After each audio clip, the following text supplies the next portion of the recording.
Welcome to the course. My name is Dr. Michael Brooks. I'm the instructor for the class, and I wanted to take a moment to introduce myself, to lay out a few basic expectations, and to offer some suggestions on how to be successful in the class. I've been teaching at the college level for about a decade now, and my PhD, MA, and bachelor's degree were all in the fields of history. I teach a wide variety of classes from different time periods and different regions. But my specialization really is in online pedagogy and designing great online classes. My goal every semester is to create the best possible class I can create. You'll notice this semester there's a lot more video.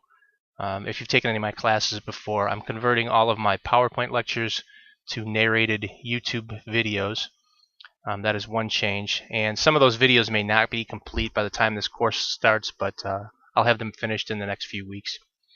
I've been teaching at Bowling Green now for several years. I've taught also at about 8 other universities in the Midwestern region. In order to be successful in this class, develop a regular schedule that fits your outside needs. I find that there's a direct relationship between students who regularly visit the course website and student success, whereas students who go a week or two without visiting the website don't do very well in the course. So set aside some time. I find that using Excel spreadsheets personally for me is the ideal way to sort of map out my time for the week and then sticking to it. That's the tricky part, of course, but once you develop this routine of a regular schedule, you'll be much more successful. Get familiar with the software platform if you haven't used Canvas already, as well as the way the course is laid out before you begin doing any work. Just start surfing, click on things, see where things are located at. You'll become much more familiar, you'll be much less frustrated, and you'll be much more successful in the class if you can find things quickly. Email is the best way to get in touch with me. I've posted the email in several places on the course website, and you can also use the inbox function on Canvas. Thoroughly read the syllabus. I find many students don't read it, which is why I incorporate a syllabus quiz into the course. After you've read the syllabus, I also recommend printing out a copy. I know that can be expensive, but at the very least download and save it in a place where you can readily access it. But take the syllabus quiz afterwards. Stay on top of all deadlines. Thoroughly read the course announcements. I try to limit the announcements to just a few per week. I'm not an instructor who's going to bombard you with 15 announcements or more. But if you don't read the announcements, you're going to miss important information. Sometimes this is related to the course in terms of deadlines. I send out reminders, a few of those per semester. Sometimes it's news items that are related to the topics we're discussing. Other times it's study tips or ways to enhance your writing or things along those lines. So be sure to read those. I can't stress this point enough. Don't wait until the last minute to do your work. I know I'm going to say this, and I know many students are going to ignore it, or they're going to get so busy with their lives that they won't be able to stick to it. But it's frustrating for everyone when you wait till the last minute, till 11:59 on Sunday night, if something's due, to turn it in, because you're not going to do your best work. Chances are you're going to run into problems where the clock expires, and it's just very difficult for everyone. So give yourself enough time and start thinking, I want to beat that deadline by a day or 2 days rather than wait till the last minute. Obviously, many of you are working full-time jobs. I did the same thing when I was going through graduate school, working 2, 3, 4 jobs plus taking graduate courses. So I know how tough it is. I'm not unsympathetic to that. But at the same time, if you plan and you set aside time, you'll be much more successful. I also encourage people to choose things they can give up during the semester. I know this is difficult too, but maybe a favorite TV show that you watch to give yourself more time to get the work done. There were a lot of series I missed between 2001 and 2009 when I finally finished my PhD. And I went back. If you didn't read the introduction on the course website, I went back at age 36 to finish my bachelor's and then stuck around to get my master's and PhD. I missed a lot of television in that decade, but it was a good investment because those shows will still be there. So just enough old man grouchiness here. Regularly evaluate your progress. Every once in a while, I'll have a student who the last week or two of class will desperately email me, and it just suddenly dawned on them that they're failing the course. I update the grades daily, and it's real-time grading on the grade books. So there really isn't a reason why students shouldn't know where they stand. And be proactive about this too. If you wait until the last day of class, there's nothing I'm going to be able to do. And realistically, there's nothing you can do. I mean, in 8 hours or something. I've had students as late as like 5 or 6 p.m.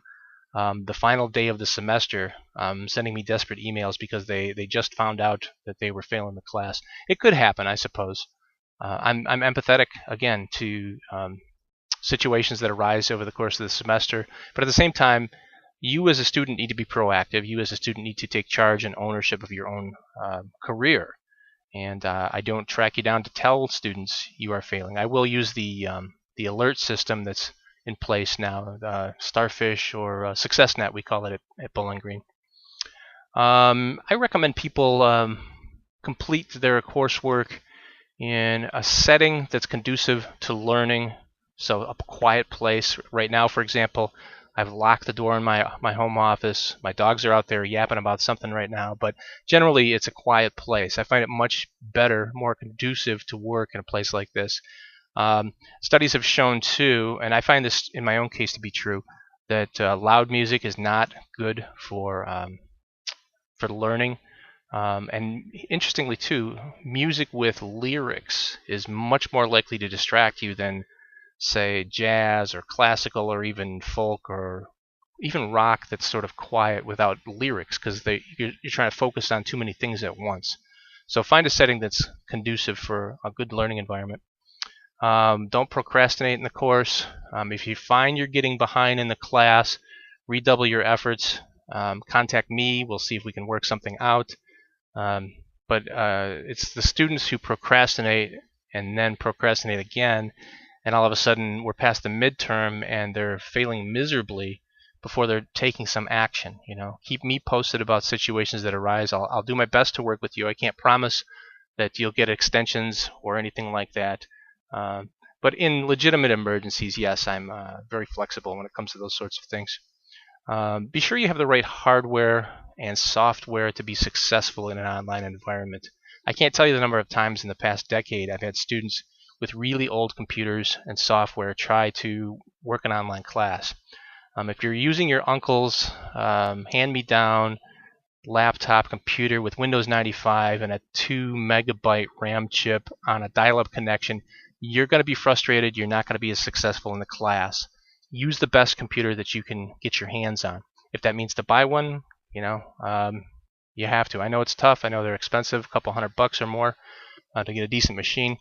If not, use the library, use the university computers, the computer labs on campus. Use a friend or family member's computer that's good.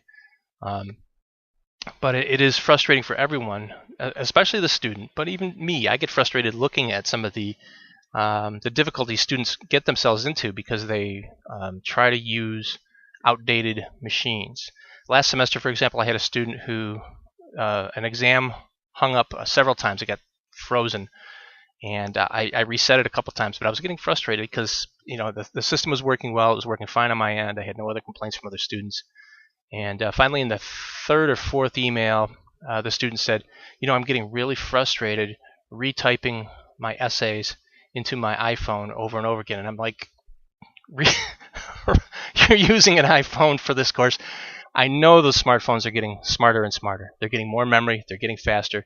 But if you're that kind of person, and to me, the idea of typing a 600-word essay into a phone is just mind-bogglingly inefficient. But I'm not passing judgment, but I'm just passing along wisdom and experience that I've gained. Use the best machine you can. Don't try to work the course with your iPhone. If you're going to check in once in a while, and see what a due date is or something, that's fine. But don't try to take exams or quizzes or submit work or type in essays using your iPhone.